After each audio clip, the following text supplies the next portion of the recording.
By now, you know you can extract structured data from documents in Foundry, in Pipeline Builder, code repositories, or by having AIFDE build the pipeline for you. AIP Document Intelligence is the purpose-built version. Test your extraction against the source PDF, evaluate it, and deploy in one click. I'm going to show you how to do it on your own documents. Before we get started, a quick word from our founder. Discover how Palantir customers unlock more value from Foundry and AIP thanks to our live instructor-led trainings. We are Ontologize, a group of former Palantir engineers who love teaching. We've trained thousands of Palantir users at leading organizations around the world. Unlock the full potential of your Palantir deployment by going to ontologize.com. In order to participate in this exercise, you're going to need some sort of document. It could be multiple documents. In this case, I only have one, but you could just as easily do this with as many documents as you want. So this is a decent looking document. It's got a ton of pages. We have 522 pages here.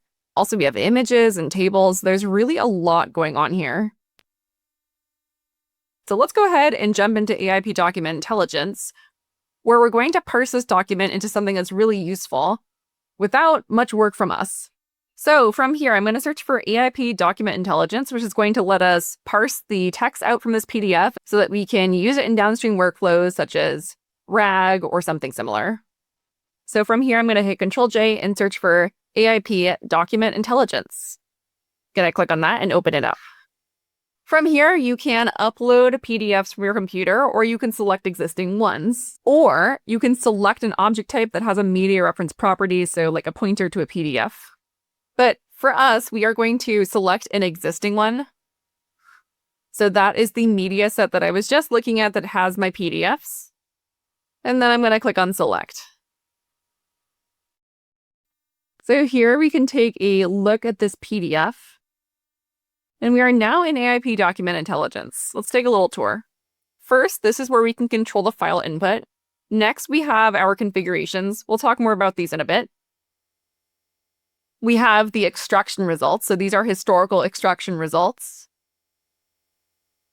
We have extraction history. And we have deployment.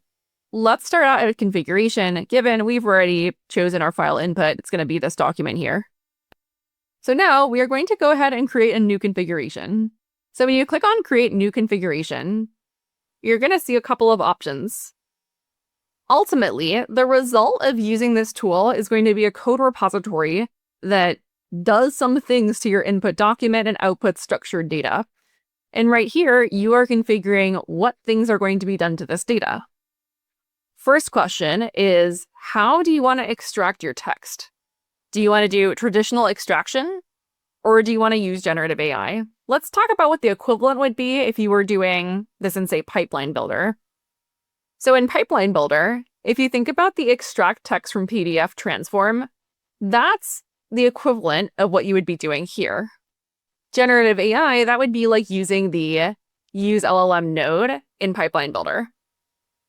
So generative AI, this gives you the ability to pre-process the document using OCR if you want.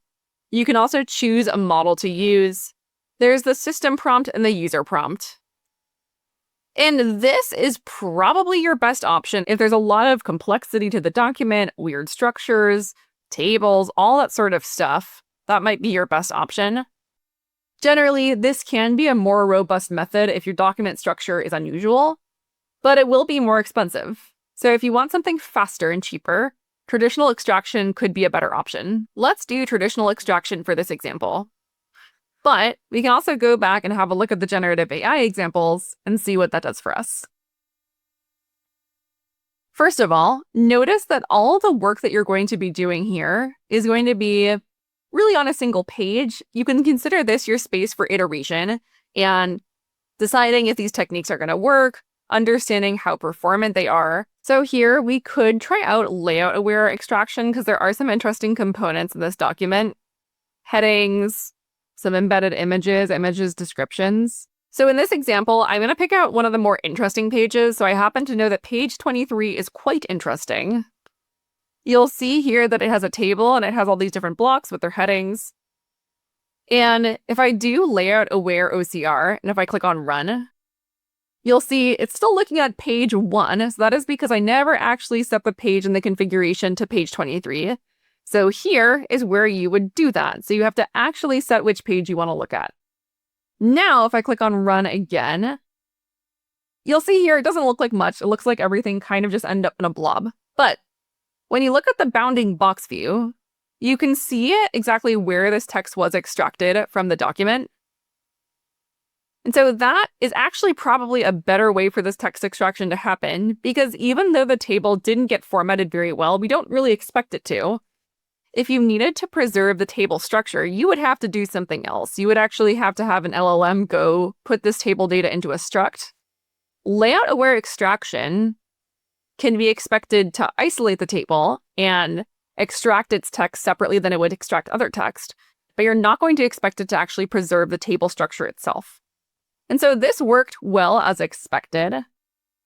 And so here, we can also evaluate this. So this will plug the results into a VLM or a vision language model to analyze the extracted result. So if we click on evaluate, we are going to get a score on how well this worked. Remember, all of this process was not done itself by a vision language model, but we are using the vision language model as a judge for how well did this happen. So this is the evaluation of the performance per our VLM. You'll see that we scored pretty low overall, and that is because really the table got just dumped into one big piece of text, which is not great. But again, we don't really expect it to maintain its formatting. Best we could do is maybe it would come out with some pipe operators to show where columns end and where rows start and end.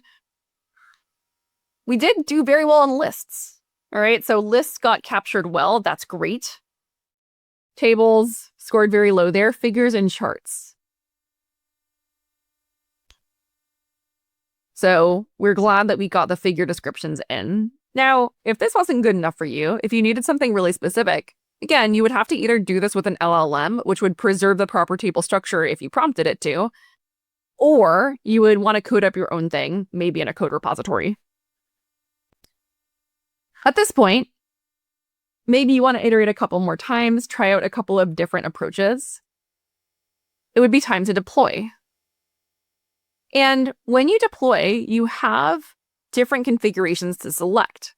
Little reminder here that these configurations are saved locally in this browser, and you can think of it like the preferences for your transformations. So when you do the deployment, it's going to be done using the file input that you selected here, and whatever configuration you have selected. I only have one right now, but you could have multiple at this point. And then I'm going to click on Create Repository. So I'm going to change the location of this. I'm going to put this in my learning project. And then you might want to enable chunking. So why would you do chunking? If you're preparing this document for some sort of semantic search, you probably want to chop it up into smaller pieces. So that is going to enable chunking. If you've done this before in Pipeline Builder, it's going to be the same operation that you've seen before, chunk text.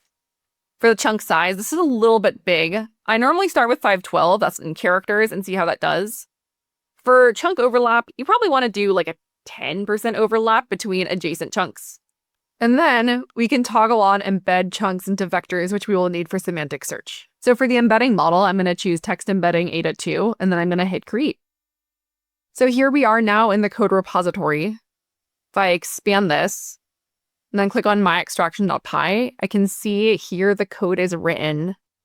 And so this first block here takes care of the text extraction. And then this next piece of code is going to take the output from this piece of code right here and do the chunking and embeddings. So now to start the build, I'm going to hit build. And keep in mind, you might have to import these models as references. So if you get an error, just make sure that these are imported as references into your projects. While this is building, let's talk about why you would use AIP Document Intelligence versus, say, AI FDE. So AI FDE can also build a pipeline for you. It can build it in Python. It can build it in Pipeline Builder. So both of these tools would author the pipeline for you, and both would leave you with the same Python transforms repository. Or AI FDE could also do Pipeline Builder. But the difference is how this happens and how you as a user are involved. AI FDE decides what to do from a sentence that you give it. Document Intelligence is for when that is not going to give you enough control. In AIP document intelligence, you pick the strategy, see the output mapped onto the source PDF, evaluate it, and tune it until it's right. So AI FDE is your generalist here.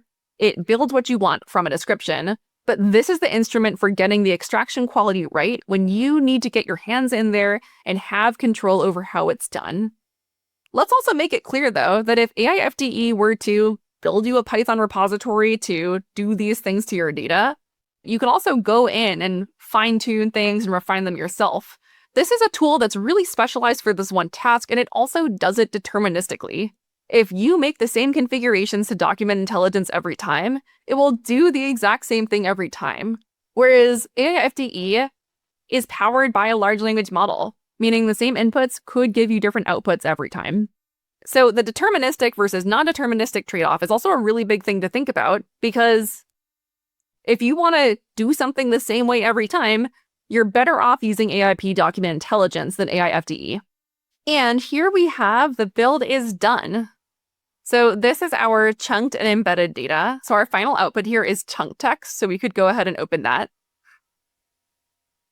And you'll see here that we have that embedding column for semantic search, a status, so that's just an error message. Some chunk metadata, interestingly, the chunk content.